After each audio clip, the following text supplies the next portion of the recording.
This is Visigoth. We're recording this show on February 24th, 2005. This is part 5 of a multi-part series we've entitled The Magicians of Mutability. It features both Phil and Paul Collins. Yes, they are brothers. They together co-authored The Ascendancy of the Scientific Dictatorship. And Paul has written The Hidden Face of Terror, which Philip edited. And we want to thank you very much, Paul, for coming back to us. And welcome to the Grassy Knoll. I'm doing fine, Viz. In this fifth segment, I'm probably going to let be a listener more than anything else. This is, for the most part, for me, uncharted territory. And though I have the outline which you sent along to me, and I also have my own questions for sure, I'm going to let you run with it more or less. I think I'd also like to go back and touch upon some things we spoke about the last time you were on. And but for now, let's say that you can you give us a theme for the topics you'll be talking about today? Well, we're going to talk about three very important Venetian characters. The first, Giameria Artes. The second will be Gaspero Contarini. And then the third will be Paolo Sarpi. And these three individuals and the contributions that they have made to the conspiratorial tradition are absolutely vital to look at because they're when you're looking at the Venetian oligarchy, you're looking at the face behind today's elite and the means, the methods, the ideology being followed by today's elites really finds its origins back with these Venetian individuals, and it's something that's hard for people to grasp because when we think of Venice, we think of charming waterways, we think of gondolas in the water and whatnot. We get this charming, scenic kind of picture in our minds, and it's really important for people to look below this facade and see some of the sinister things that came out of Venice and how it was a conveyor belt for a lot of the occult ideas that originated in the mystery religions, a conveyor belt for those ideas into our modern day. Well, wasn't Venice kind of a cutthroat place to begin with? Oh yes. It was. I mean, not just with the world outside of. For instance, they worked with Turkey to bring about like this awful slavery, but not just outside of their own country, but inside of Venice. We see this kind of oligarchical factionalism where they would really fight with one another and cut at one another's throats. They what I see it as is I see it as a spirit, and this goes back once again to my beliefs as a Christian, which I find increasingly more and more unavoidable if you want to look at this and understand this thing completely. There was a spirit of rebellion with those people going back to Ham and to his son Canaan, and to the curse that Moses placed on Canaan as a result of whatever it was that they did, and that spirit continued and never really went away. It never abated. Did this Venetian mentality, did it also necessarily seep into all the royals of Europe? Basically, it did. It really where it hit the hardest, where we see it the most, was in Britain. It was with the English, where Francesco Zorzi, spelled Zorzi, if I'm pronouncing that wrong, somebody can let me know. But when he went and became the advisor to Henry VIII and had a considerable amount of influence on Henry VIII and basically began this Rosicrucian project out of the court of Henry VIII and transformed that society into a society where Freemasonry and the ideas of Freemasonry gained dominance. I have a question for you. If your answer is speculative, I understand. But I've come to the belief that all the royal families are awaiting the time they can return to their feudal monarchies. What's your take on that? Well, I've always felt that the republics that were supposedly set up over in Europe were merely transitional. If you listen to the spinmeisters on the major media networks, they try to make it sound like the elitist mentality and the oligarchical mentality kind of went the way of the dodo right around the time of the 18th century, with the introduction of ideas of representative government, of the beginning of Jeffersonian democracy.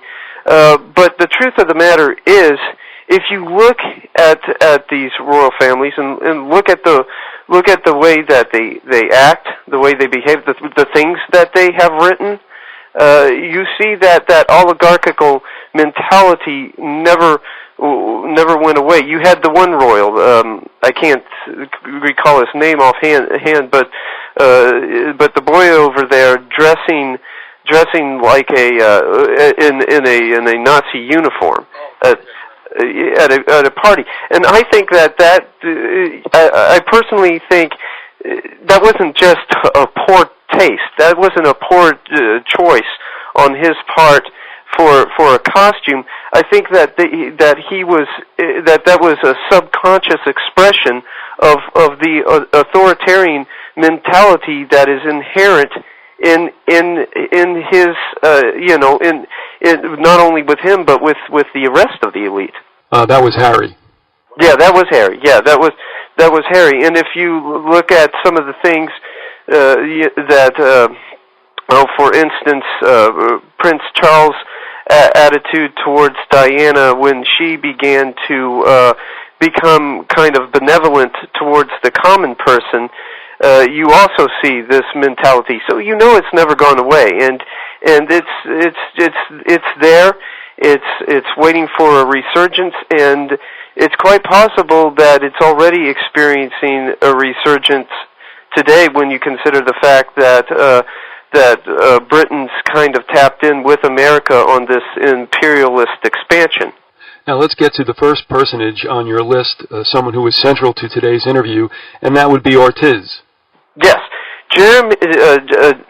Gianmaria Ortiz is a very important character because we all know, who have studied and researched into elite criminality, we all know the character of Thomas Malthus. And we know about Malthusianism, and we know exactly what that is and how it's this call for depopulation and basically doing away with people that are so-called inferiors. What most people don't know or realize is that Malthus had as his influence Gianmaria Ortiz. And one of the people that caught Malthus on this was Karl Marx. Karl Marx didn't like Malthus. He wasn't fond of him at all and called him a plagiarist and said that he was merely plagiarizing Gianmaria Ortiz. Gianmaria Ortiz had passed on to Malthus this idea of carrying capacity. And carrying capacity is basically the idea that the Earth's ability to carry a population is finite, and that it can only carry a population up to a certain point before there is widespread scarcity, disease, just overall chaos. And Malthus took this idea, he ran with it, and said, well, given the fact that there's a finite carrying capacity that the Earth has, we have to, begin to basically kill people off. And this whole mentality continued today and has continued up to the modern day with the population control crowd.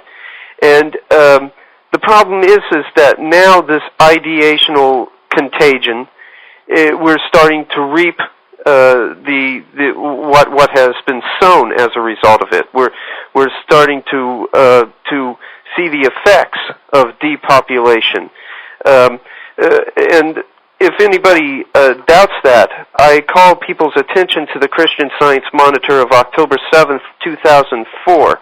There's an article in there by David R. Francis, and I really urge the audience to get a copy of that particular Christian Science Monitor and to read it and to basically get an idea of what's being said with the article, because whether the writer realizes it or appreciates it, what he's speaking about there is the consequence of the depopulation schemes that have come about as a result of Malthus and in turn his influence, Gianmaria Ortiz. 60 countries now, 60 of the countries that which is about a third of all the nations, now have fertility rates that are below 2.1 children per woman. And out of that, I believe that it's 43 of the nations out of the 60 that are going to have smaller populations by 2050. For those who would like to reference that article, could you give us that date again? Okay, that's the Christian Science Monitor, October 7th, 2004 edition. The article is by David R. Francis, and the article is entitled, Now, Dangers of Population Implosion. You know what's interesting?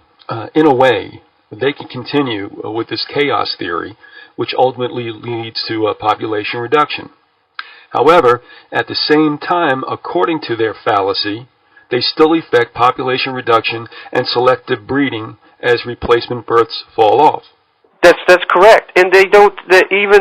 Even with this problem, certain sections of the elite fully intend to continue with their depopulation schemes. They have no intentions of getting off of that route. And for an example, I would like to point people's attentions towards a Council on Foreign Relations study that came out in April 2001 that James A. Baker, who was the Secretary of State under the first Bush, was integral to the writing of that document. Now, people have to understand that the Council on Foreign Relations is a major elitist organization. It's a conduit for several elitist interests. But in that published study, the Council on Foreign Relations found that scarcity as far as oil and whatnot was going to be a major problem in this century, which leads us into the issue of peak oil, something that I used to treat as a foregone conclusion, now which I doubt. And I have heavy doubts about the peakers and what the peakers have been saying. Colin Campbell, who was and still is their guiding light, has made several erroneous assertions throughout the years. He's asserted several times that oil production was going to peak here, that it was going to peak there, and he's become basically like a Chicken Little. And but the problem is that even if he is making erroneous statements and putting forward very flawed contentions, he still has the elite's ear. And the fact that he has the elite's ear means that they are going to act on whatever it is that he's giving them. One of my favorite authors, one of my favorite researchers of all time who majorly influenced my work was the deceased author Jim Keith. And in his book, which I consider to be a magnum opus, the case book on Alternative 3, he made a statement that really stuck with me. He said, quote, "The smart money is on the end of the world," unquote. And what he meant by smart money, he meant the elite, the big cartel capitalist. Most of them have placed stock in the idea of some kind of cataclysmic event coming, and I believe that this probably comes out of their out of the occult dimension to their belief system. They've always had a ruling class religion that is different from the religions of the common people, and there is, as part of that ruling class religion, an eschatological component, the idea that there is coming an end of all things. And as a result of this eschatological component, several doomsday scientists catch their ears. One case in point would be Paul Ehrlich, who wrote about a population bomb and the idea that population is getting too large and whatnot. Most people don't understand that he actually gained the ear of Bush and a GOP task force. And so we know that the elite are listening to these doomsday scientists, and it's affecting profoundly the policies that they enact concerning you and I. I mean, they have to scare the people so terrifyingly, instill enough fear into people that you can sell this population reduction as a solution. And this is nothing but flat-out murder. A strategy right from the pit of hell. Yeah, oh yeah. It might be a scare that they're pulling on the people. I believe that it started off as such. I also believe, though, that the elite suffer from several different psychological problems because they practice this kind of social isolationism. When a woman in an oligarchical family needs food, she doesn't go to the grocery market and speak with other people. She doesn't. Basically, servants are sent out to get what is needed and bring it back. The only real social interaction that one has in that kind of environment is at the country clubs, is at the different elite enclaves and meetings and social gatherings. So they are very much out of touch with you and I, and they are very much way out of touch with reality. And I believe that this leads to psychological problems on their part, and those psychological problems actually lead to them believing a lot of the baloney that they sell you and I. I believe that there are several of them that really do honestly believe that some kind of cataclysmic sort of environmental meltdown is on the way. One individual that I would point to as a case in point would be Al Gore. Al Gore seems to be very much a true believer of the things that he wrote in Earth in the Balance. He seems to hold these things, with a religious fervor, and whether it's true or not, it affects the way that they treat us. And with that Council on Foreign Relations report that I was referring to, the so-called scarcity, the so-called peak oil problem, ultimately gets blamed on you and I by these individuals, because they say in that report, quote, "So we come to the report's central dilemma. The American people continue to demand plentiful and cheap energy without sacrifice or inconvenience," unquote. Well, what kind of sacrifice would the elites have in mind? Historically, the sacrifice that they have demanded of us is population, going all the way back to the Illuminist Robespierre of the French Revolution, when he had a depopulation scheme to drastically cut the amount of mouths to feed, that led to 300,000 people being essentially slaughtered, 297,000 of which were the very people that the revolution was supposedly helping, which would be the lower and middle class people. Just as an aside, because I don't want to digress too much, this is, after all, your show. But I have a listener that's in the balance on this peak oil thing. And I emailed him that if population reduction wasn't so inextricably tied to peak oil, I might be somewhat skeptical that, in fact, maybe peak oil exists. But also, if it's running out, if oil's running out, then those who run the oil cabal would have jumped to the next fuel so that they'd be ready to monopolize whatever that fuel source might be when we, the consumers, get there. But no, they're saying there's no other source, forget about solar, forget about wind-driven energy, forget about hydrogen, that it's oil or nothing. And if it's oil or nothing, then they come without any reservation and saying the only solution is population reduction. They would, see, and that's one of the reasons that I have come to doubt it. You know, as I said when I started off studying the issue, I treated it as a foregone conclusion. I thought that it was true and all. But now I have my doubts, and what you have just brought up is one of the reasons that I have my doubts.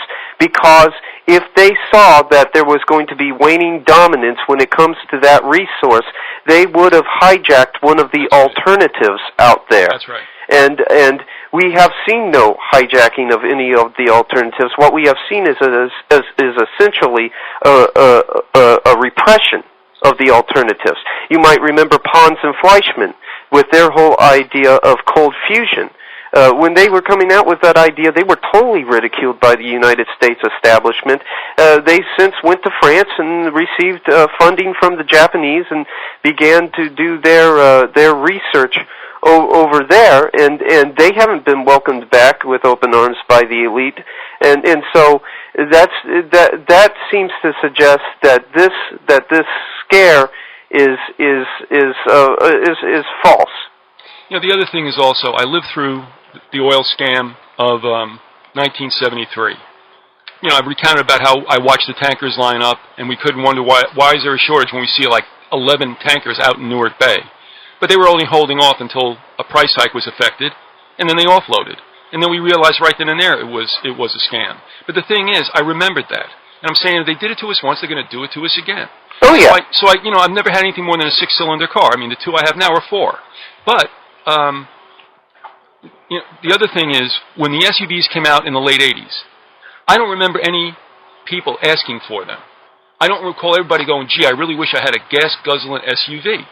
So what I'm saying is Ford and the boys and Rocky and the boys, I'm sure they talk to each other. And the thing is, if oil was running out, do you think Ford and the rest of them would be building cars, vehicles that are the greatest gas guzzlers we've ever had? No, no, they wouldn't. As a matter of fact, a lot more plants would be closing their doors, and some of them have closed their doors, but that was merely to move them across the border as a result of free trade, where they could get nice, cheap labor without any kind of workers' movement that would be interfering with any of their plants and all. So it's as you said, it seems to be erroneous. It seems to be another one of these Chicken Little kind of situations that are propped up to scare humanity into taking some very extreme measures. And once again, I think that there are factions of the elite, just because the elite are so psychologically messed up, that actually have come to believe these catastrophic scenarios. But one way or another, it's affecting their policy towards you and I, and population control is one of the things that they've offered up. And unfortunately, now we are reaping huge consequences because of population control. America, for instance, our consequences from depopulation have been a humongous abortion holocaust. Mm-hmm. Roe v. Wade was the landmark decision of 1973, and from 73 to 97, according to family planning statistics, according to journals such as the Morbidity and Mortality Journal, 36.5 million abortions happened between those years of 73 to 97. By last year, by 2004, there was 43 million abortions since Roe v. Wade. And that means that there are less people out there now generating the money that is needed for Social Security, for just the overall economic vitality of the nation. And while this has been going on, while the depopulation through the abortion meals and the abortion industry has been going on, money has been taken out of the Social Security fund. Tons of money.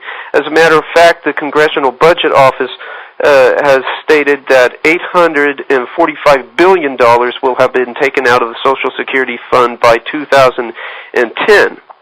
And Bush, I believe, in 2002 took $42 billion out of the federal employees' retirement system. And all of that looting has created insolvency in the various retirement funds. And depopulation through abortion has made it so that there have not been enough new people generating the revenue to deal with the insolvency. And the boomers are not going to be, many boomers are just not going to be able to retire. And Alan Greenspan has already come forward dissuading any plans for retirement.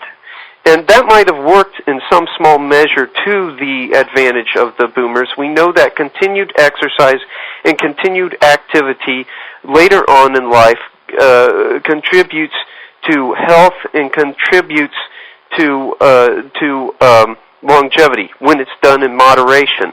The problem is that by midlife, many of the boomers were already suffering ill health for a number of different reasons. We know, for instance, that the boomers were forced into a rat race of sorts. In the book 1984, one of the characters that Orwell has in that book states, quote, well, why don't we just what will happen if we quicken the tempo or the pace of life, unquote.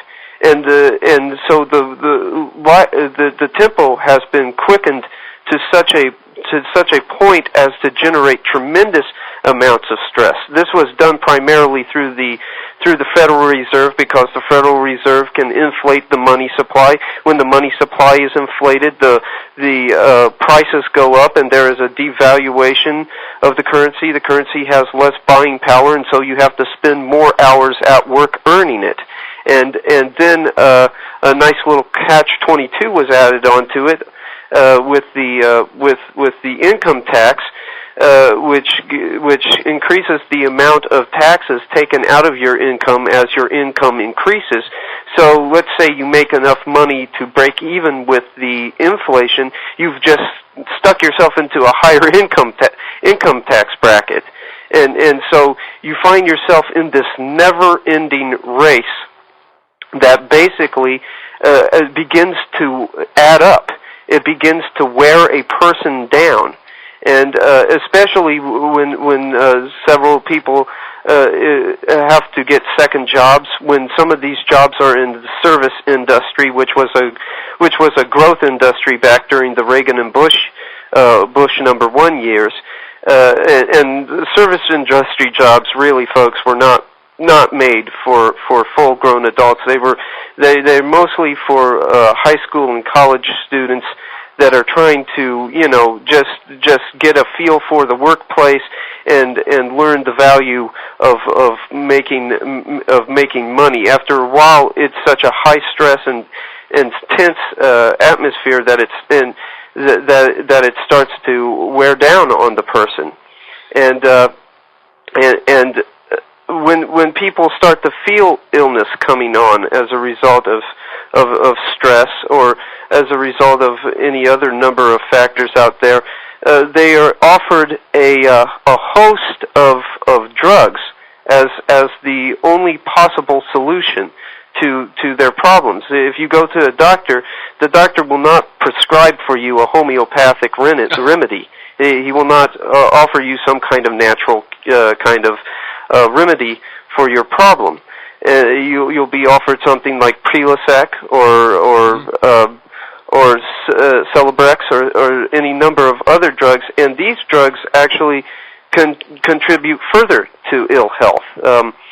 Celebrex has just been reported by the FDA to increase the possibility of heart attack, and it's not being taken off the market. And this, and also the food that we eat, because the foods out there nowadays have little or no nutrient value at all. They're either genetically put together or they're planted in mineral deficient ground, and most people have to, because of the fast pace, have to live off of a fast food diet and the fatty cooking oils. But remember too how much media has shaped the culture, and the media obviously is the mouthpiece for corporations. When they tell people day in and day out how stressed they are, you find these people turning around, and even if they're not saying, geez, I am stressed. You know, my wife and I look at them and we go, forget that. Why? Because you said so? You know, we don't buy the mind-op that TV has become over the last couple of decades. Well, we know that suggestions, suggestive comments in the way that you think can actually affect your pH balance. Right. And it can move you away from being alkaline to being acidic based in your pH balance. And when that happens, you're in big trouble. And that's where many of the boomers find themselves today. They're not in a position where they just can continue working and working, and so you know we find ourselves in a very big pickle, so to speak, because while I don't think that there's going to be complete bankruptcy of the system, I do believe that the 65-year-old individual who has quit their job is going to go to the mailbox and will find their Social Security check there. But when they open up the envelope, they're going to say, hey, what's the deal? This is a whole lot less than I was expecting.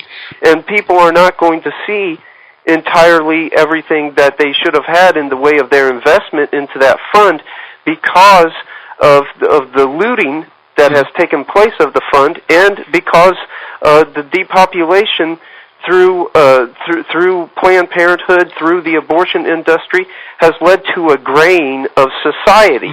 We have an older society now because a large contingent of the children, of the younger people, were wiped out before they were even born.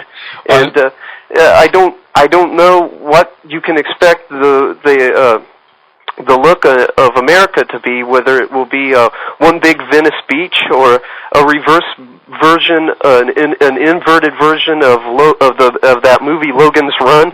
But I do know that it's created several problems, and it all leads back to this ideational contagion, this bad idea that was planted by one Venetian named Gianmario Ortez. Let me stop you right there because we haven't done any business, and we want to do that for sure. First of all, you're listening to The Grassy Knoll. I'm Visigotham with Paul Collins. This is our fifth part of a series entitled Magicians of Mutability. Now, Paul's written 2 books, one he co-authored with his brother, The Ascendancy of the Scientific Dictatorship, and he's written the Hidden Face of Evil. Now, that can be gotten on Amazon. Is that one of the venues? Both books, The Hidden Face of Terrorism and The Ascendancy. I'm sorry, I said evil. I'm sorry. Oh, that's all right. That's all right. Both books can be purchased by Amazon.com or BarnesandNoble.com. If you go to your local bookstore and put an order in there, they can get it out to you, and it'll be shipped to the bookstore and whatnot. That's 2 primary ways you can get it through. You can get the Ascendancy through iUniverse.com, which is the letter I and then universe, all together, all lowercase. And the Hidden Face of Terrorism you can get through Author House, all one word, all lowercase .com. Right. And yeah, those are the areas that you can pick it up at. And just to clarify, because I screwed it up, it is the hidden face of terrorism. Yeah, that's correct. Okay. Now, I just want to share something with you, and we go back to this carrying capacity, which is absolutely at the center of all this that we're going through now with peak oil and population reduction. But, you know, talking about what's going on today, even with physicians, real quick, let me just tell you what happened. My wife has some esophageal discomfort, okay? Okay. We think maybe hiatal hernia, you know, we don't know, acid reflux maybe, but she's not really got any burn. But so we go to the doctor. Actually, we just went there to see if we can get the prescription for a scope, should she need it. Sure. We tell the guy what's going on. He says right away, oh, acid reflux. I'll give you some antacids, and then you'll go on Nexium. And I go, Doc, what makes you think that she's acid? I go, we're vegetarians. You know, don't drink coffee, don't drink soda. Maybe she's too alkaline. Isn't that a possibility? He says, well, yeah, like 10% of the cases. So here's what we did. You know, it was her body, but I said to her, look, I'm gambling, and I hope you feel the same way, that maybe you're alkaline. And maybe what we ought to do is eat some foods that are acid-producing in a sense. Maybe exactly. the body's crying out that it has to do something. Exactly. Well, I'll tell you what. We were very fortunate to have Mennonite organic farmers nearby. Mm-hmm. We got some dairy, organic dairy, and I believe we also got some organic beef. And not, you know, all of a sudden, a lot in a short period of time, but we phased it in. She also took the colloidal silver that we make. Yeah. And drank it, because it's an antibacterial. And if she's got H. pylori, guess what? It prospers better in an alkaline system. She was too alkaline. Well, what happened? Bang, gone. She never took the antacids, never took the Nexium. But you know what? They threw medications at her right off from the beginning, and I said, well, how do we cure this thing? Is it bacteria? Why can't we go after it with an antibacterial? See, and I'll tell you something else that really burns me on that one, is because doctors take the Hippocratic Oath. What did Hippocrates said? He said, let your food be your medicine, and your medicine be your food. Now, Hippocrates was coming out of a pagan culture that didn't have the Old Testament dietary rules that we have in the scriptures, but even he was able to recognize that there are certain things that you should take into your body, and there are certain other things that you should not. I don't understand why doctors cannot look around them and see what people have to eat today. That it's genetically made by big agribusinesses, as opposed to a small-time farmer that puts tender love and care into his work. Agribusinesses basically think that you can manufacture food like you manufacture an SUV, and that at the different fast food chains that people basically live off of for breakfast, lunch, and dinner nowadays, there's trans fat in the cooking oils, and that clogs up your arteries. You know, and none of these factors are factored in by these doctors because they have been taught to go on a drug-based medicine system. And the reason that it's drug-based goes back to the big oil cartels. So much of the pharmaceutical medicines and medications come from coal tar derivatives. That's right. You know, so you know, some people in you know, good-hearted people treat it like well, you know, you get at a certain age, sickness, illness, ill health, decrepitude is a foregone conclusion, and everything. They even that's even espoused in some nominal Christian churches as an idea. But the truth is that if you take you know, good enough care of yourself, that the body can last for a long time, and I'm not just talking 75 to 80 years. I'm talking about well into your hundreds, quite conceivably. Well, Paul, I want to say too with the physicians, don't let them off the hook completely. Two things. One, all right, I understand that the pharmaceutical companies are writing also probably or funding the textbooks being written from which they study. Secondly, though, remember one thing: they like money, they want plenty of it, and guess what? When you're on homeopathy, you don't come back to the doctor. So, that's true. You know, that's what it is. There's no money in healthy people. That's true. So, I mean, in a sense, they really don't want to know it because it's nice to keep seeing you out in the waiting room. Exactly. And then the drug companies need to boost the share of the stockholders that have investment in that company.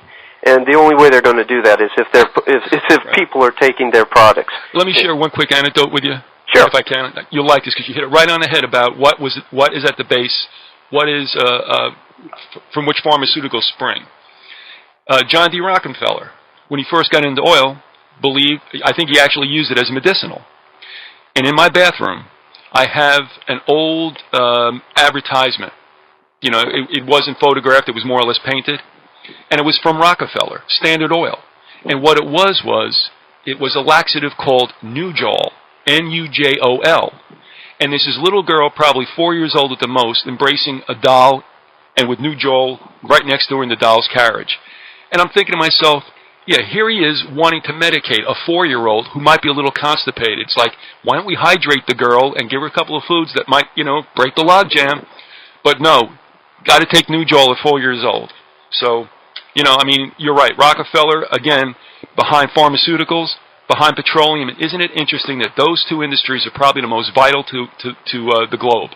Exactly. And I believe that also behind the profit factor, of course they want to make a profit, that there is another dimension, a dimension of control. You get enough of these substances into a person, you create a docile serf. And docility is the number one thing that you need if you're going to keep a managed population of serfs. You can't have an uppity population that you could potentially bring revolt against you in some way or another. So you get people working in excess of 50 to 60-hour work weeks. They're dashed by the end of a work day, and get them onto these different prescription medications, and they become like zombies. They don't have the energy to inquire into the bigger picture. They barely even really care. All that they have is enough energy to go in one more day and make a profit for the masters, so to speak. Moving on, if you want to, do we want to talk about the character Sarpi as we look back at the Venetian oligarchy? Sure. Let's talk about Paolo Sarpi. Paolo Sarpi is recognized, and his name is spelled S-A-R-P-I. If somebody finds that I'm pronouncing that incorrectly, they can go ahead and correct me on that. He is seen and credited by many mainstream historians, one being David Wooton, I believe, with being the founder of empiricism. And empiricism basically holds that our sole repository of truth, of knowledge, comes from our senses. That we know what we know because of the ability to touch, to taste, to smell, to hear, to see. And he was basically his ideas were basically the guiding light behind the Enlightenment, and the Enlightenment would in turn become the guiding light behind the French Revolution. But the important thing to realize about empiricism is that it totally precludes anything outside of our sense knowledge, and therefore such ideas as God, the angels, the devil, heaven and hell, human freedom, human dignity, because that is beyond our senses,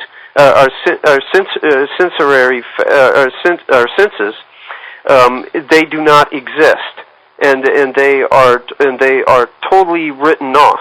And so we find the beginnings here of scientism, because scientism is based heavily in empiricism, and we also see the whole idea of materialism, because materialism and empiricism go hand in hand. And that's very interesting, because Sarpi, of course, was a Venetian. The Venetians were merely Canaanite Phoenicians, and the Canaanites worshipped Baal, and Baal was the embodiment of the materialistic idea. And so what we have is the reintroduction of materialistic concepts without much in the way of a mystical garment, as it had back when with the Canaanite Baal worshippers. All right, and let me ask you this: this predates, as far as you know, this predates Freemasonry. Is that correct? That's correct.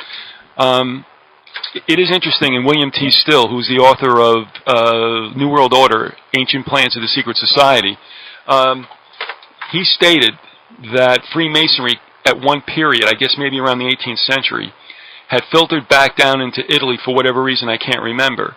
But is it the P2 Lodge that is such the infamous, if you will, Masonic lodge? Well, P2 Lodge became so infamous because it literally became a parallel government over there, and they were about ready to overthrow the democratically elected government and basically turn the political infrastructure on its head. Well, I know that you had asked me to read an article that comes from, let's see, what was the website that was from? I guess it's off EIR. Uh-huh. And it was how the Venetians took over England and created Freemasonry. That's correct. So some would say that Freemasonry, and I don't know if we touched upon this the last time you were on, but Freemasonry came out of the Templars' involvement with the Middle East or Egypt or whatever, and they brought it back to Europe. Do you find that necessarily true? Because I'm a little confused as to really do we look at the Templars as implanting some of these, let's say, questionable practices of worship? Okay, there's two ways that we can look at this. We can see it as a seamless organizational procession, and we can see see things as the Templars creating Masonry as an outgrowth, or we can see Freemasonry merely picking up and adopting the Templar ideas as part of their tradition, and thus claiming a lineage back to the Templars. Mm-hmm. We do know that the Knights Templar, the Knights Templar ideas were implanted into Freemasonry.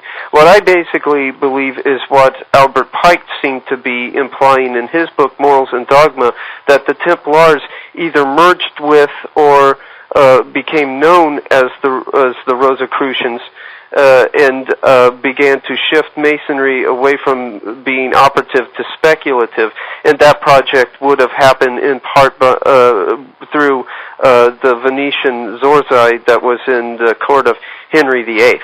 Well, no doubt the Templars did carry back the geometry they got from the culture of the Middle East that enabled the true Masons, builders, to do what they did in Europe, right? Because prior to that, they were dealing with what, Roman numerals or something? Yeah. So, I mean, they did come back with some worthwhile discoveries, sure. But they may have also been a bit tainted by the Egyptian sun god worship, or, I mean, was there Muslimism then? Was there Islam then?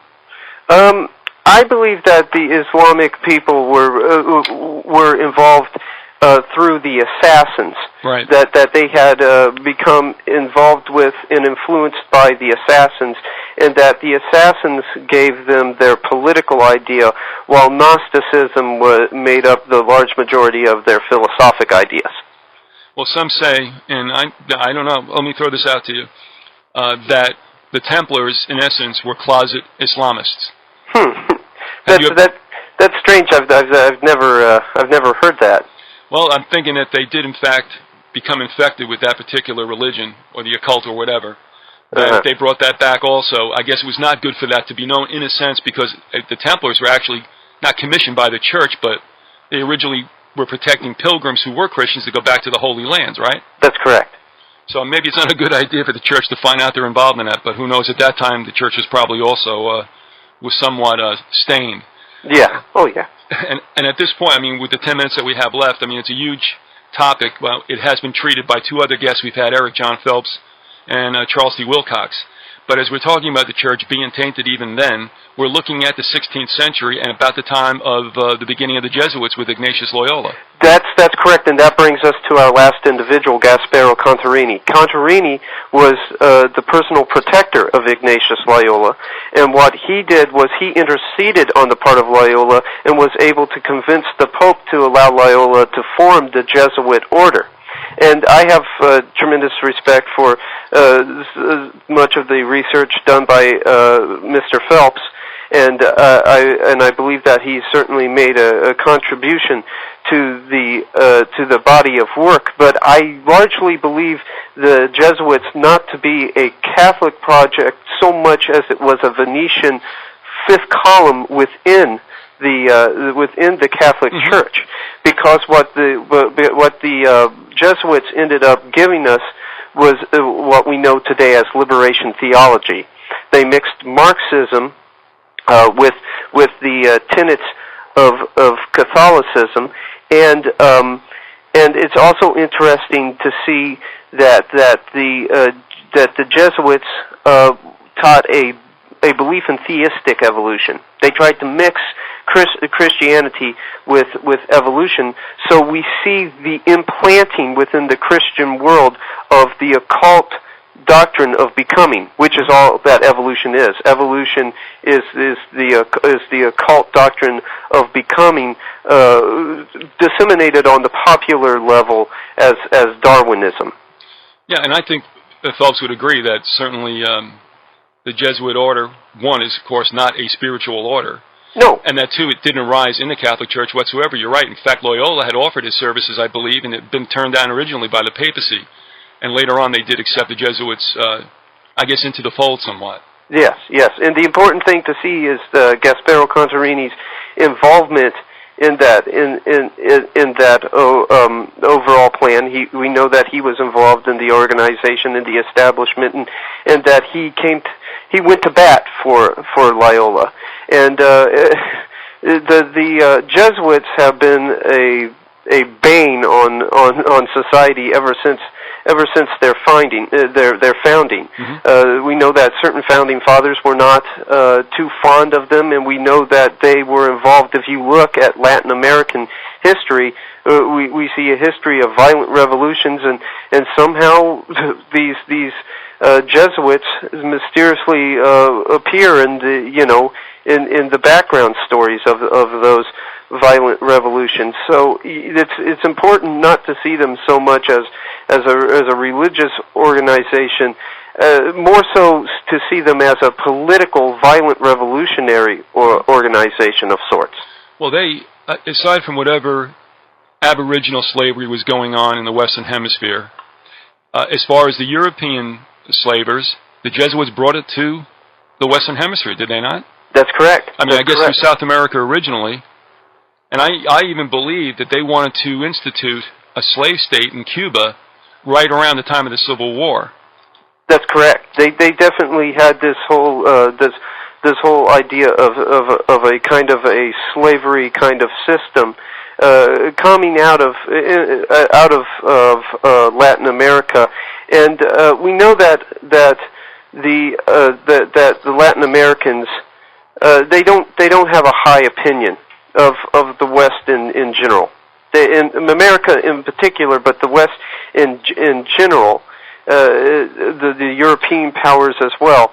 And I think that if they were to do a little bit more study into the undercurrents of history, they wouldn't be so disgruntled with the overt, open national governments as they would with some of these orders, such as the Jesuits and whatnot. And they wouldn't so much call Americans gringos as they would focus their attentions on organizations that are subversive, such as the Jesuits, and place the blames for their ills on those organizations.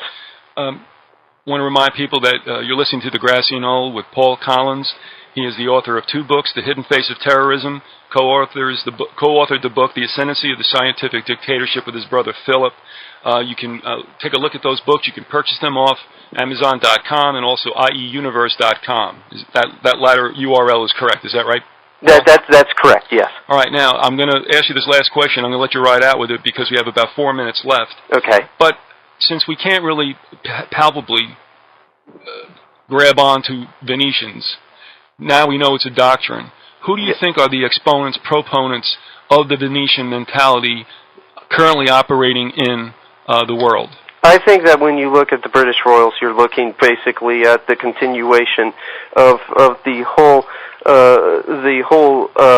Venetian idea, but the ideational contagions that they disseminated have spread far and wide to where you pick up pieces of it here, traces of it there. That's one of the problems when you're studying elite criminality and the conspiratorial element to elite criminality is that much of it comes down to a psychocognitive assault. That's what it is. It's a psychocognitive assault, and most people don't like to look at that because psychocognitive assaults lack the physical evidence that American jurisprudence demands. There's no real murder scene. There's no or crime scene. There's no body. There's no murder weapon. But it's still important for people to look at this because even if it doesn't fit the framework that we're used to, we have to begin to understand that these ideas have consequences, and we're beginning to reap what these ideas have brought about. It struck me interesting about what you said something before we gave that little promotion for you, that we were considered the New World, the Western Hemisphere. That's right. Maybe somewhat, and this could be a bit parochial, North America, but it seems to me that the New World Order has been founded and nurtured still in Europe. I would correct. I find that the American tradition diverged a great deal from the old world tradition, and really moved away from a lot of the pagan. This is Viz, and welcome to part 6 of the series entitled The Magicians of Mutability. And with us today is Philip B. Collins, who with his brother Paul co-authored the book, The Ascendancy of the Scientific Dictatorship, an examination of epistemic autocracy from the 19th to the 21st century. He also he actually edited, Paul's book, The Hidden Face of Terrorism. And you can find some of Philip's articles on a number of websites, biped.info, conspiracyarchive.com, and poke around for Paranoia Magazine, MK Zine, and News with Views. And I want to welcome you to the show today, Philip. Thank you very much, Viz. Are we doing a tag team today, or is it just you? Tag team. Oh, all right. So Paul's there also. Yep. I'm right here, Viz. How did I clue that out so quickly? All right, and we also have Paul with us, as you know, the author of The Hidden Face of Terrorism. And thank you both for joining us today. Thank you, Viz. Topically, what are we going to hit today? I think that it would be important for us to now head on to what's the latest installment in the erection of this scientific dictatorship.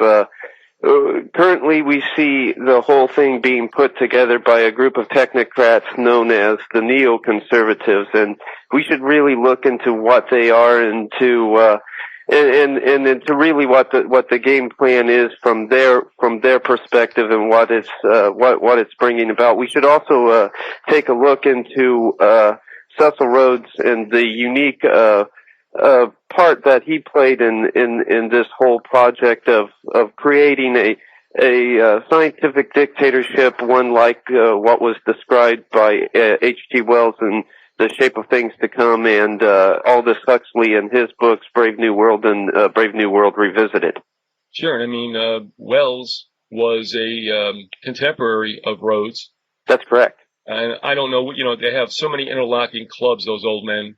they had the Coefficient Club and, the Fabian Socialists, but there was a nexus of individuals in England at that time that had pretty much laid out a plan for world dominance, did they not?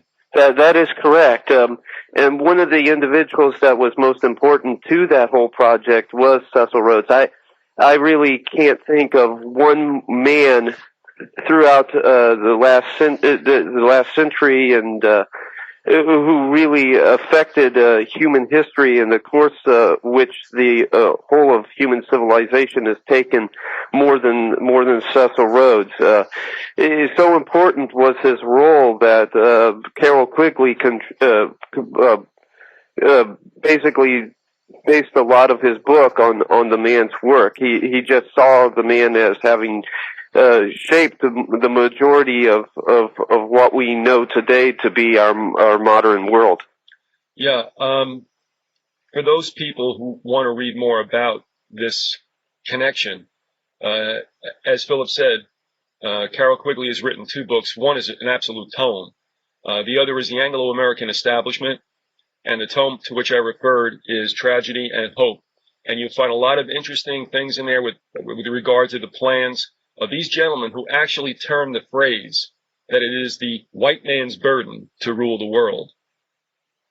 That's correct. He basically saw the Anglo-Saxons as being the master race. His ideas went back really to a teacher of his that he had, John Ruskin, who believed that the ruling class of England had possessed this tradition of morality, of beauty, that basically brought civility to the world and was superior to all other traditions. And his fear was that the other peoples of the world would begin to assert themselves, and that this ruling class tradition would be submerged and lost. And so the only way that you could prevent that is by extending the rule of the British ruling class to the rest of the world. And these ideas of Ruskin were so powerful upon when it came to Cecil Rhodes' thinking that Cecil Rhodes actually worked with several other ruling class figures, Alfred Milner, Stead, Lord Balfour, to name a few, and created this secret society known as the Society of the Elect, dedicated to that one goal and that one purpose. And many researchers have looked at this plan and looked at this particular conspiratorial undercurrent, and have done a lot of good work uncovering what all was done in that regard.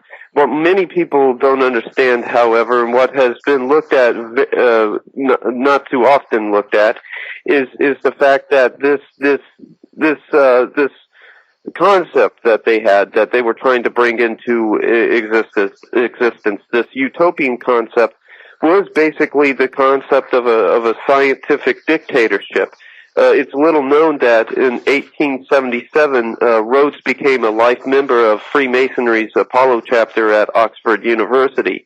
And he didn't really consider his membership in the lodge to be a serious venture, but he still admitted nonetheless that Freemasonry had shaped a great deal of his thinking, and that means that he was in all likelihood exposed to the idea of this occult idea of becoming that was disseminated on the popular level where with the masses as Darwinism. And also we see him being influenced by an individual named Winwood Reade, William Winwood Reade, and Reade's book, The Martyrdom of Man. And it was it was a Darwinian book. He was a Darwinian Gnostic that believed that humanity could reach this state of apotheosis, but only through terrible torrential trial and suffering and an upward flight that basically involved a struggle, the survival of the fittest. And so you have these two ideological influences on Rhodes that basically also shape the philosophical foundations of the concept of a scientific dictatorship. You know, when they talk about becoming, not only in Freemasonry, but that kind of pops up, maybe called something different in a number of occult religions. What is it exactly that the initiate becomes? What's the goal? Well, essentially, the goal is to basically facilitate evolution. This gradual process of transformism, which is precisely what Darwinism is. It's just one more ideational link in the chain, because the doctrines of transformism date back at least 6,000 years.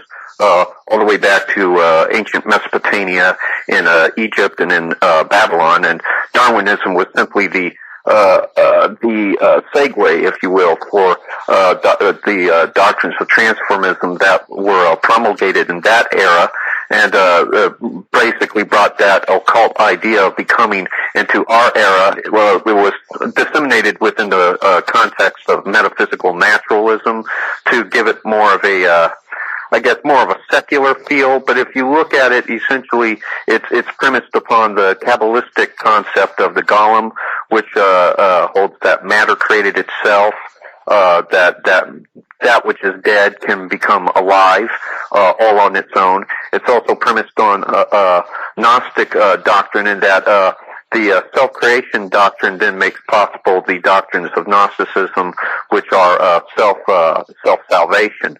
But the end result of this upward climb, of this advance in the evolutionary process, they believe, is the actual dawning of a post-human era, when humanity ceases to be humanity and becomes God. And I think an important thing to point out at this point too, Viz, is that once you peel away these layers to this onion, anybody that's had even a small modicum of Sunday school, back when they were children, will instantly recognize and appreciate the fact that this goes back to the book of Genesis in the 3rd chapter, where the serpent basically tells man that ye shall be as gods. It's the old lie, but it's packaged in this pseudoscientific garb, and most people who aren't able to see it initially, but when you begin to peel it away, you find that that's all that we're really dealing with here. You just raised a question within me, and I don't want to put us down a digression. Of course. However, if I could ask it, and that is, it seems to me, and this is just my opinion, that when we have the choice in the garden being made for the knowledge of good and evil, that was where humankind chose knowledge, and I would say as an extension of that, as we see today, technology, instead of faith. And what we're seeing now, so many thousands of years later, and that is humankind is really flirting now with what it chose in the garden, and that is to do everything that the Creator could do. Absolutely. If you take, for instance, now technology and science, they are wonderful tools in and of themselves, but they are impersonal forces, and largely it is the motives of the people who use it that determines their nature. Mm-hmm. But if you look at, for instance, technology, we derive that word from the ancient Greek word techne, which basically means craft. And craft, of course, is associated with the witchcraft, which in turn is associated with the word Wicca, which is then derived from the word wicker, which means to bend, as in the bending of reality. And so really, technology can be used so as to resculpt and reshape that which was created. It can be used to direct creation down whatever paths we desire. If, for instance, you take a look at Hoover Dam, there's an example of how mankind has used technology to redirect creation. Now, this can be a good thing. This can also be a bad thing, given the fact that the forces that currently control technological and scientific research, that are largely directing it, are of very dubious motives. I would have to say, though, that it doesn't bode well in terms of what they will bring to us with scientific and technological advances. It will be more so directed towards the resculpting of reality for humanity, the resculpting of humanity itself. I think that it's also important to point out that both what the serpent was offering man and what God was offering man were both pathways to empowerment. But the problem is that the serpent's pathway to empowerment was totally devoid of any responsibility, any obedience, any accountability to a higher authority. I do believe that when you read through the scriptures that God very much wanted mankind to aid him in this whole project and enterprise of creation. And that's why the image of God was placed in man. The image of God is basically we see it in the desire to create. It's the desire to approximate our Creator by creating things just as God does.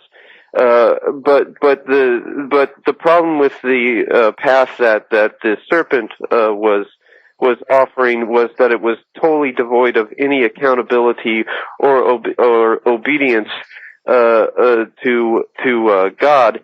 And when you begin to do as Protagoras prescribed, make yourself the measure of all things, then all things become all right. Even immoral and unjust actions you can somehow rationalize in your own mind, and that's what we see today. We see mankind rationalizing the idea of moving beyond humanity through the transhumanist movement, utilizing nanotechnology to move us down a path to godhood, and just using technology in a way that actually will bring about severe consequences for us as a race. You're listening to the Grassy Knoll on Dade City Micro Radio.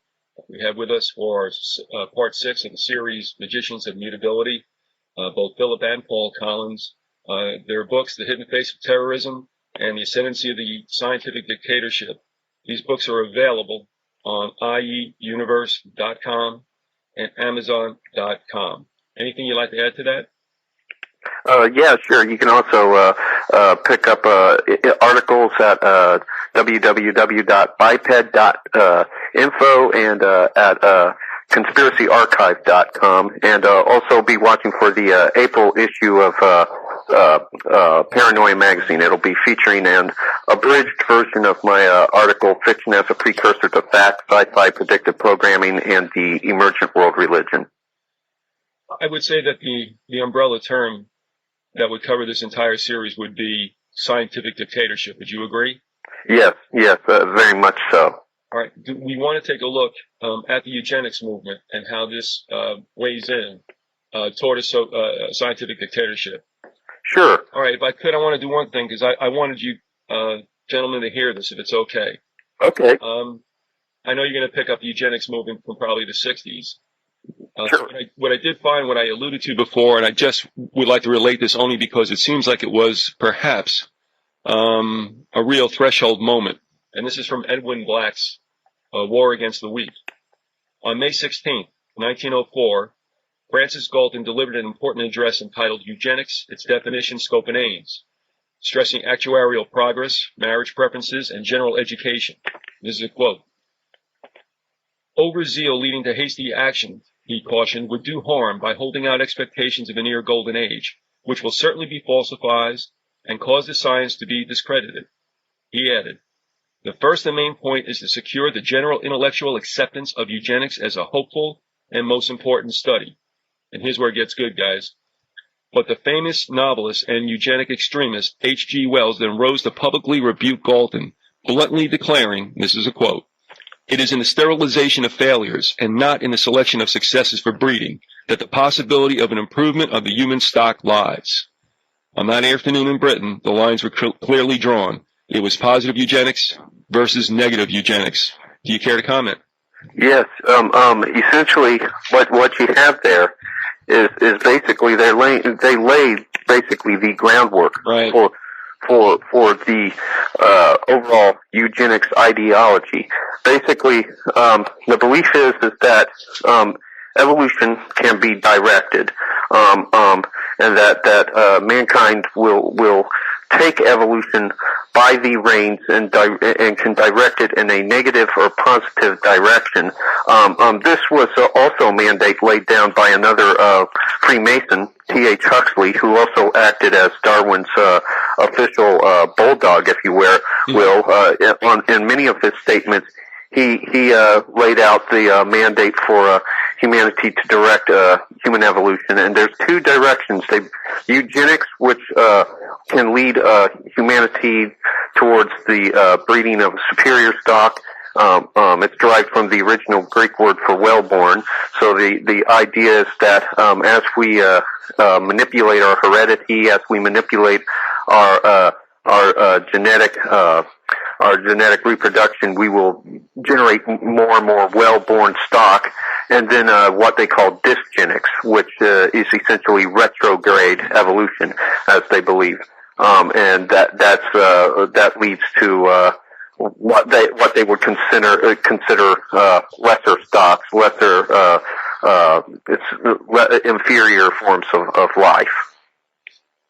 Now, also, we see at the beginning of the century Rockefeller getting involved with his population council, and didn't eugenics and perhaps euthanasia really start to gain some strength on both sides of the Atlantic, and may have been abrogated by World War II? Do you want to touch upon that at all? Sure. Well, it's interesting that you bring up Rockefeller. At the 1932 New York Eugenics Congress, which was supervised by the International Federation of Eugenics Societies, this meeting featured several Nazi ideologues, including Dr. Ernest Rudin. Rudin was a psychiatrist at the Kaiser Wilhelm Institute for Genealogy and Demography in Berlin, and facilities devoted to his so-called research took up an entire floor of the institute and was financed by none other than the Rockefeller dynasty.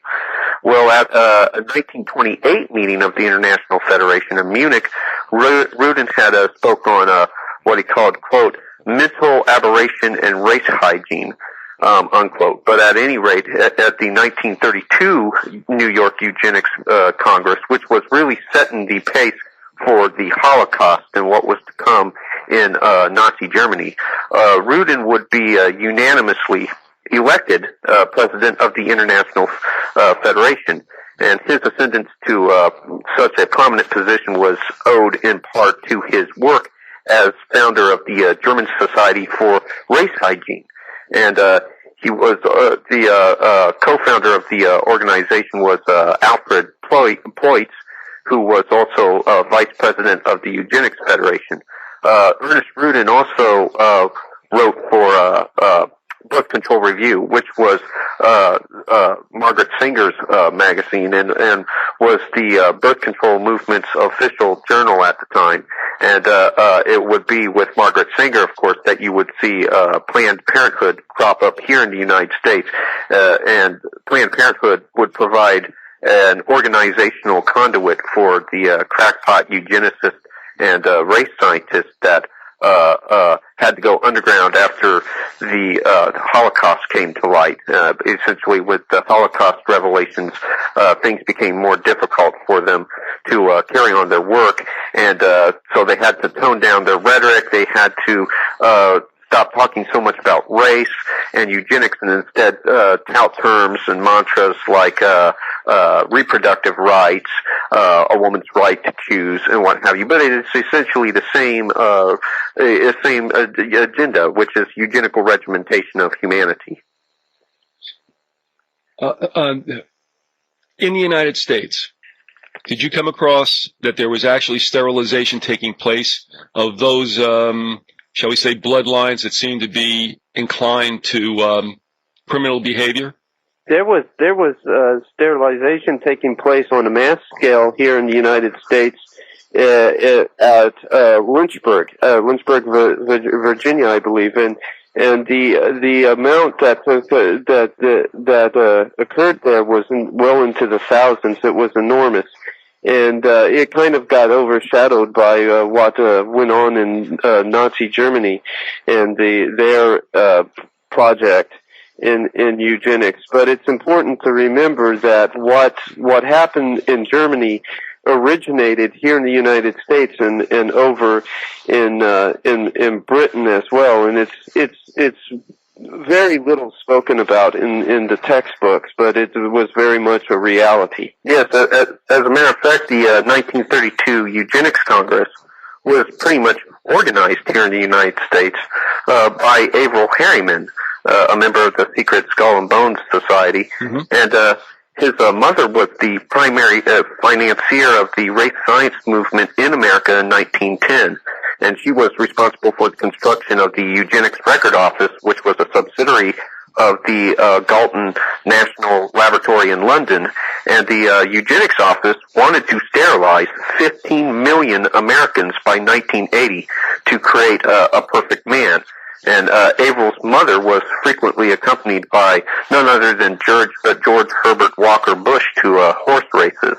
So you see, this really, while Germany is where you saw eugenics popularized, this is really a Western phenomenon. It took place in the Western Hemisphere. Let me ask you: do you have a date for that pronouncement about the sterilization to get, the perfect beast by 1980s? What year did you do that?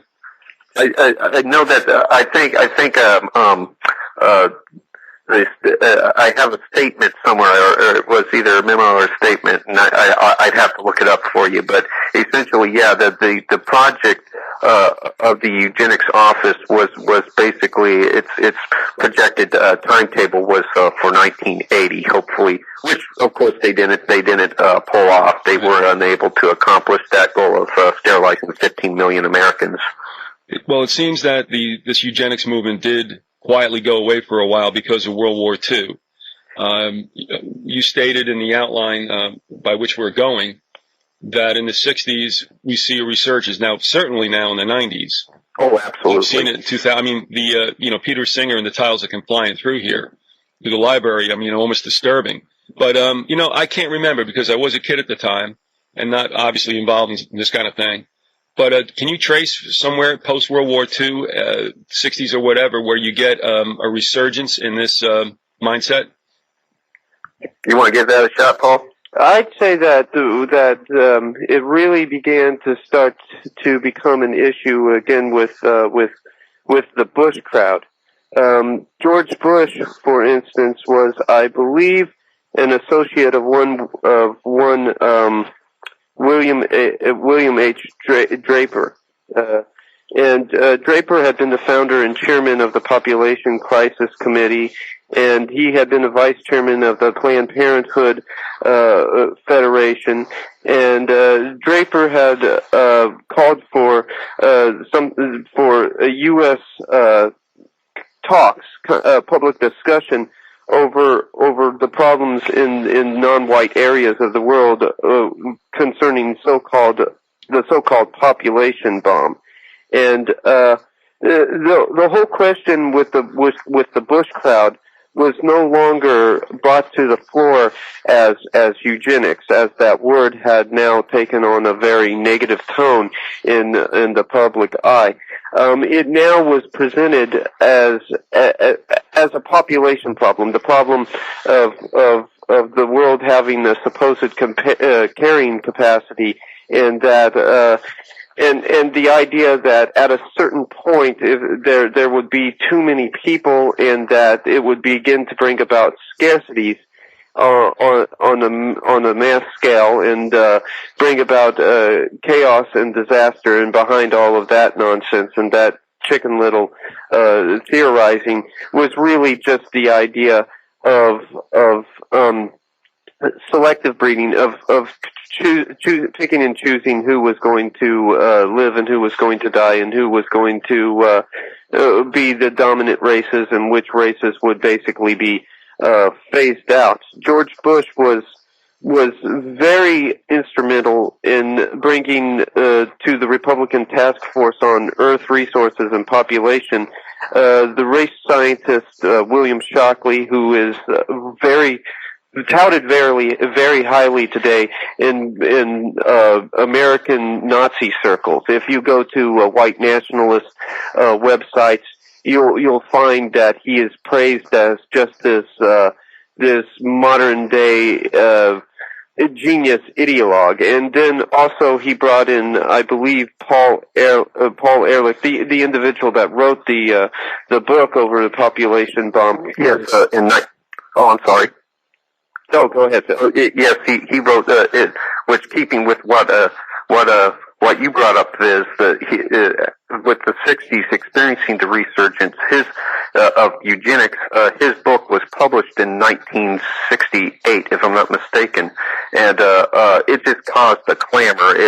People were panicking. There were PBS specials over the carrying capacity issue, and Paul Ehrlich, if I'm not mistaken, he also appeared before the Republican Task Force on Earth Resources and Population. He did. And do you recall, Viz, how last time you and I were speaking, we got off onto the topic of peak oil? Yep. Mm-hmm. It's interesting that in his book, The Population Bomb, Paul Ehrlich actually says that if population isn't culled and brought down to a reasonable level, that there was going to be oil crisis.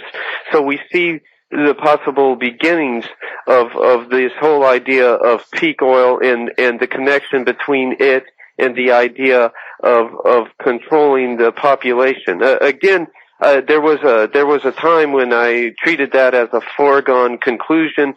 I know when I was doing research into the issue, I cited CNN reports and BBC reports.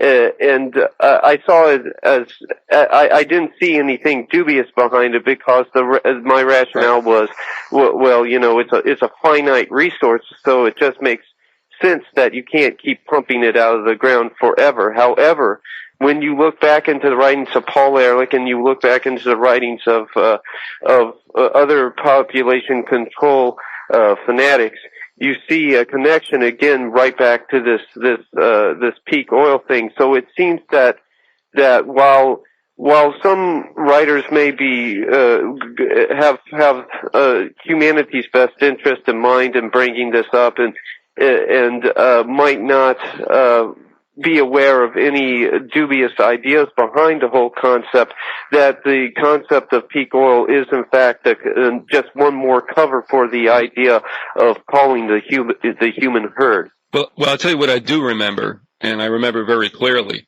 that back in the late 60s, there was this gloom and doom speak that found its way even onto like the Johnny Carson show. And I remember this clearly because I had just graduated high school with my best friend. We're sitting watching the show, and they had some environmentalists on. And he painted such a gloom and doom picture, and Johnny Carson, in the way that he could, was giving that sideways glance to the camera, like, what's going on here? And he finally asked him a question, like, can you, sum this up? And the environmentalist said, well, he goes, let me put it to you this way. If you're on the Titanic, it doesn't matter if you were first class or steerage. And my friend and I looked at each other like our lives are over. You know, I mean, we're just getting out of high school and we're done. Yeah. But also that same year, actually around 69 or 70, when they try to, well, they very definitely harken in the age of Aquarius. Yeah, well, you know, these scare tactics have cropped up, you know, here and there over the period of time, over history. Here in the United States, where this whole idea of extinction being more than a remote possibility, being an inevitability unless extreme measures were brought to bear on humanity. I remember that when Philip and myself were just single-digit age children in grade school, that ABC, which I believe at the time had been bought by a firm that had as its main lawyer a former DCI, put out this movie called The Day After. I don't know. Do you recall that movie? It was on ABC. You're right, with Jason Robards. That movie just to call it social engineering is just downplaying the significance of its role in what it was doing in terms of shaping the mindset of the average American. I remember our parents wanted us to see that movie because they were very much part of the whole nuclear scare crowd. They believed that there was something to the idea of the Soviet Union and the United States destroying the world through nuclear exchange, and it shocked and traumatized. You know, I know myself for the longest time, and you know, basically got me to believing that you know, some rather extreme measures were going to have to be implemented if humanity was to avoid a catastrophic end. I'll tell you a couple of things real quick, and we'll move on to some of the other talking points. Remember that at the turn of the decade, 60 into 70, you had the Club of Rome, who's never short on proclaiming gloom and doom. Absolutely. Backed Aurelio Pecci's book, The Chasm Ahead, and if you read that, you find out how much they dealt in hyperbole and not so much on facts. It's all these extrapolations that go dark. Also, absolutely. You got Brzezinski's, what is it, Between Two Ages, the Technotronic era? Oh, yeah, absolutely. You know, whether I get era and ages mixed up doesn't matter, but the thing is, in that book also, he says, well, you know, this is what's going to happen. And let me just add this, and we'll get back into the flow. Have you ever heard of Dr. John Coleman? Oh, yeah, Dr. John Coleman wrote a Committee of 300. That's right. I spoke to him the other day. He's going to be on, and what's really set a fire into him, and this goes back to a movie, if you remember, that was made for TV on ABC as well, called Stand, which was based on a Stephen King novel about a bio attack. Anyway, Coleman said that he had written in 1984 an article about avian flu and how the British government feared this more than terrorism. Well, now we're being prepared, if you've noticed, the last couple of weeks, for an attack of avian flu that would have 1918 consequences. So I'm thinking back to the movie Stand about how this could happen. And of course, as we all know, you know, Hollywood with its Hollywood will tell you what's coming. But we're seeing right now either a massive scare tactic or, as Coleman does believe, this time they're going to cut this baby loose. It's very interesting. Also, if you read H.G. Wells' The Shape of Things to Come, which I consider another piece of sci-fi predictive programming, because the prognostications that he presents are uncannily precise. In it, he presents what he calls, quote unquote, the raid of the germs. So it would appear that humanity has been conditioned and prepared for an eventual pandemic release of diseases, which again really serves the purposes of the elite very well, because they really help in calling what they would consider surplus population. It'll be really interesting, too, as an aside, how much they're going to try to trump up vaccinations, which, are every bit as bad and serves the globalist purposes as the actual pandemics that they cut loose. Absolutely. It'll be a very interesting late summer, I think. If the timing of this is for the famous fall, which is usually flu season. Moving right along, what do you mean by Gnostic techno-eugenics? Okay, doke. Well, essentially, today we see eugenics basically assuming a new incarnation with the transhumanist movement. In essence, transhumanism represents a new incarnation of Gnosticism. Gnosticism is basically a distortion of Christian theology and Platonism. Like Christianity and Platonism, Gnosticism emphasizes this division between the corporeal and the incorporeal, or the spiritual and the material. However, the distortion begins with Gnosticism's contention that the temporal spatial is tantamount to a hell where the spirit is confined by the demonic agents of time and space, and the only way to overcome these demonic agents, according to the Gnostic, is to achieve gnosis and alter humanity's sensate being. In so doing, the Gnostic believes that he or she can imanticize the eschaton and establish heaven on earth.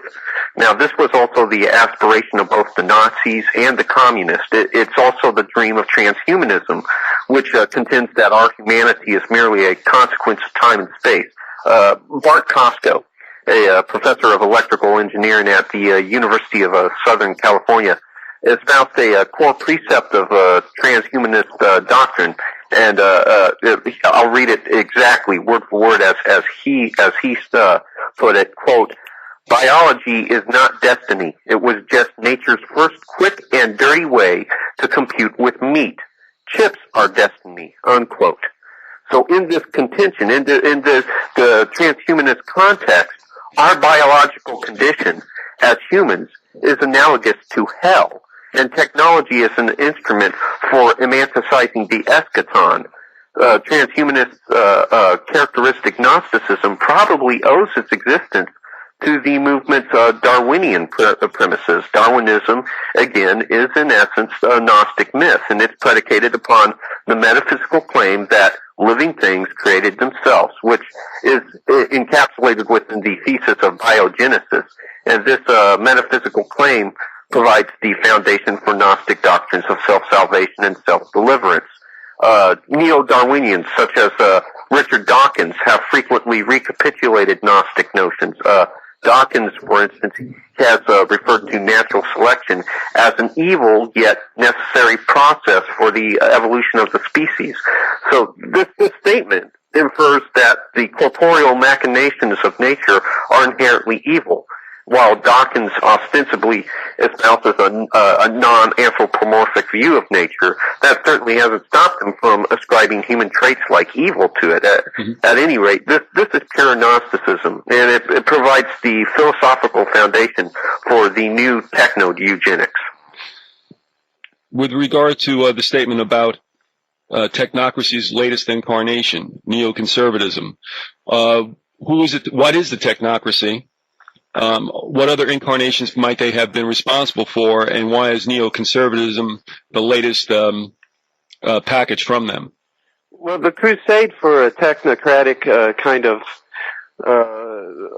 government was carried out by several different groups throughout history. Many people don't realize this, but going back to the Illuminists, the order of Illuminists started in 1776 on May 1st by Weishaupt. That movement was actually working towards something along technocratic lines, and if you read James H. Billington's book Fire in the Minds of Men, you find out that there was an overlap of ideas the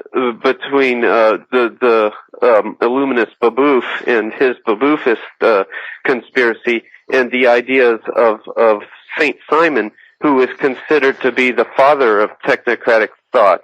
The Soviet Union was an attempt to set up a technocracy.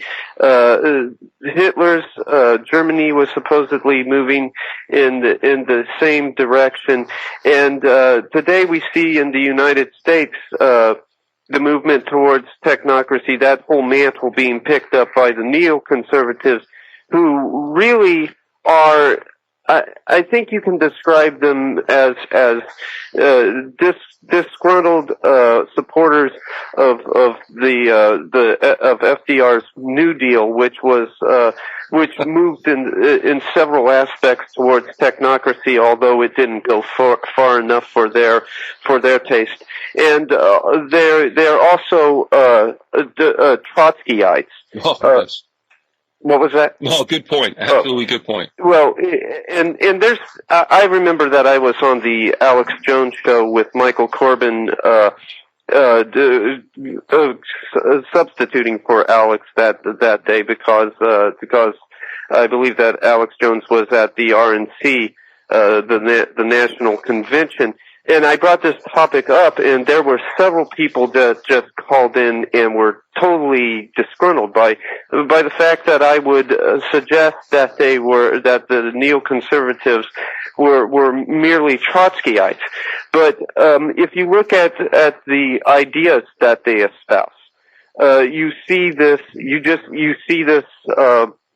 parallel between the teachings of the ideas of the neoconservatives in the teachings of Trotsky. Michael Lynn, who is a former neoconservative, brings up the fact that the neoconservatives have this idea, this concept of, quote, global democratic revolution. And then you compare this idea of a global democratic revolution with Trotsky's Fourth International, which was supposed to establish a state of permanent revolution, and they are nearly identical. William Crystal, who is considered, not William, his father, Irving. Irving Kristol, who's considered to be the godfather of neoconservatism, has written about the fact that he was a Trotskyite, and says that he doesn't have a bitter memory concerning that whole affair, and that he's relatively unrepentant. Now there's an important point, caveat I have to throw in here. There have been some very eloquent writings on the part of some conservatives decrying the idea of technocracy. And I have to admit they're very eloquent, and there's some really good essays that have been written that are out there. So it leads one to believe that the neoconservatives are actually against the idea of technocracy. However, in Frank Fisher's book, Technocracy and the Politics of Expertise, he points out that the neoconservatives seem to only be opposed to the idea when it's employed by their supposed liberal opposition, and also when it comes to their turn to prescribe ideas and cures for society's ills. They merely bring up technocratic ideas based in a conservative kind of shell, placed in a conservative kind of shell. It's interesting that Frank Fisher says, well, in spite of themselves, in spite of all their anti-technocratic rants, they themselves, end up supporting the idea of a technocracy. Also, our brand of neoconservatists, not only influenced by Trotsky, but by another individual that Trotsky influenced, who influenced in turn these neoconservatives, and that is Leo Strauss. Absolutely. And isn't it interesting that Leo and John Dewey and I believe, Skinner, and I'm not sure about Benjamin Bloom, all these individuals who would like to treat the human being as a widget and are more concerned about training than teaching. All these, what I would call anti-human ideologies seem to come out of the University of Chicago. Absolutely. And it's very interesting because Strauss, in turn, and here's what a lot of Christians who voted for Bush and his administration, which is pervaded by neoconservative ideologues, don't take into consideration. They haven't done the homework or research. Is that Strauss was largely influenced by Friedrich Nietzsche, and Friedrich Nietzsche, of course, proclaimed in his works that God was dead, that our will to power was the primary constituent of reality, that whatever we will and whatever we deem permissible, that's what constitutes reality. But this is what Nietzsche said. I'm going to quote him directly now and everything. And this kind of dovetails with the trajectory of eugenics. Quote, "Society as the trustee of life is responsible to life for every botched life that comes into existence. And as it has to atone for such lives, it ought consequently to make it impossible for them ever to see the light of day. It should in many cases actually prevent the act of procreation and may, without any regard for rank, descent, and intellect, hold in readiness the most rigorous forms of compulsion and restriction, and under certain circumstances have recourse to castration. Thou shalt do no murder is a piece of ingenuous puerility compared with thou shalt not beget. The unhealthy must at all costs be eliminated, lest the whole fall to pieces," unquote. Automatically, the astute reader will recognize in that quote the traditional themes of eugenics, Malthusian demands for the prohibition of procreation amongst certain populations, and compulsory sterilization. His tirade also reveals a collectivist element to it, because he refers to the social whole. He bestows primacy upon the social whole. And this again is one of the major influences for Strauss, and and by extension the neoconservative movement. And if Christians were to have done their homework and thought this through, I mean, this man Nietzsche called Jesus Christ, quote, and he called him an idiot. If they were to have looked at the ideological foundations for the administration that they were voting in, and I think they'd have to seriously question their vote. Well, what's interesting also, that was a Nietzschean quote, was it not? Absolutely. Well, also all these fathers of modern education, Dewey, et al., all went over to the Wundt School of Experimental Psychology in Germany. Absolutely. And then they came back with all these wonderful, warm, loving ideologies and practologies. Also, yes, collectivism is what the American education system is all about right now. Individualism has to die. That's right. And collectivism is now in the fore. And I have to say, it may seem innocuous, but all this group work that's being so bandied about as being a great thing is all about, I would call it a leveling of all intellects, so that you just get one basic great individual. In other words, it's mediocrity rules. Absolutely. In fact, that takes it back to, and this is basically the foundation, the foundation of the religious doctrine of the scientific dictatorship, as you put it, the leveling of all intellects so as to create just one mind. H.G. Wells called it the mind of the race, or racial mind, right. The racial memory. And essentially the idea is eventually to amalgamate human consciousness into a single hive mind, if you will. The Freemasons call this hive mind the group soul or collective soul. you also see this in Gnostic doctrine, where they believe that in the beginning human consciousness was amalgamated into one single soul, and it eventually experienced a diaspora and became individuated entities. And this also was firmly embedded in a Big Bang cosmology, which of course is part and parcel of Darwinian evolution, in which in the beginning you have a singularity, and that singularity exploded in a Big Bang, and now we have the plurality that we have today.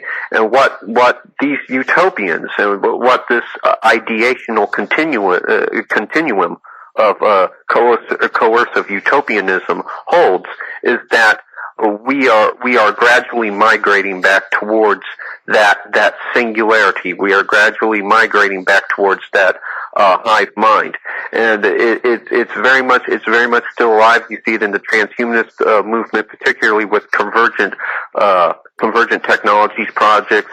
They hope that one day you'll be able to download your consciousness into computers and eventually become just one psychocognitive singularity through cyberspace.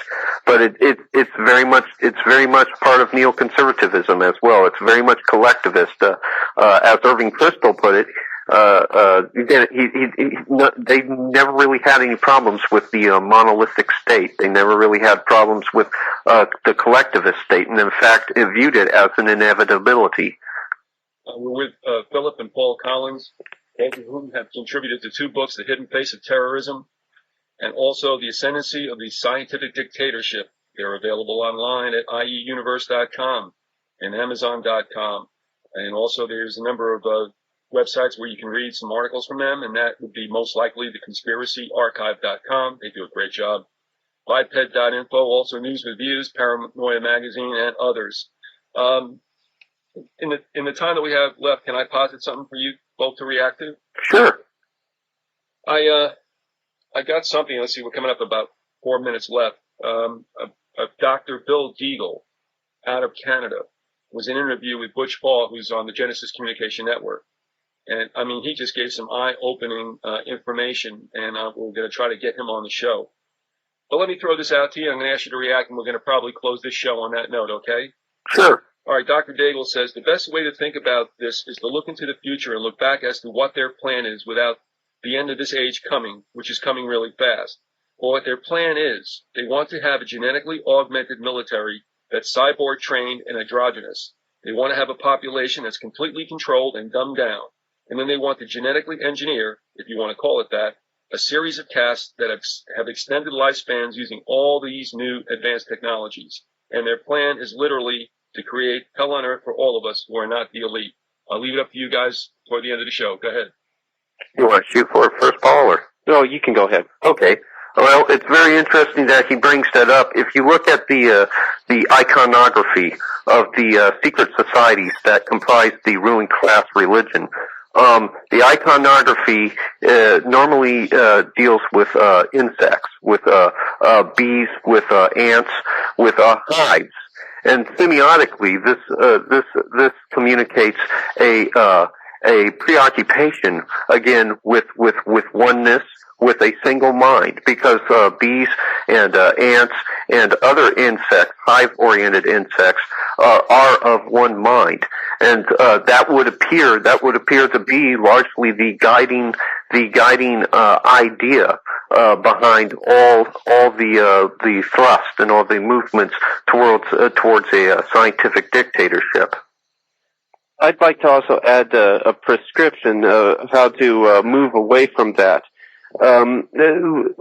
We have to begin to build once again strong local communities, and within those strong local communities, we need to build strong families, because it's the family and it's these smaller groupings, the microcosm where individuality is cultivated, and this is going to call for humanity to begin to exercise a degree of responsibility that we have since surrendered to others. We've given up the raising of children to the school system.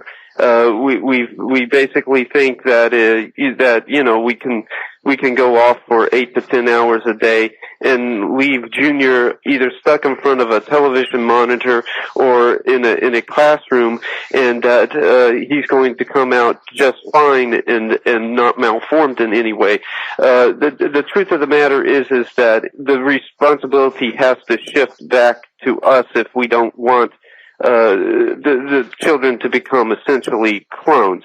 And that's a hard pill to swallow, because it calls for a large amount of effort to be exerted on our part, but there's no real alternative. The only alternative is this idea of a collective and the loss of individuality, which is one of God's greatest gifts to humanity.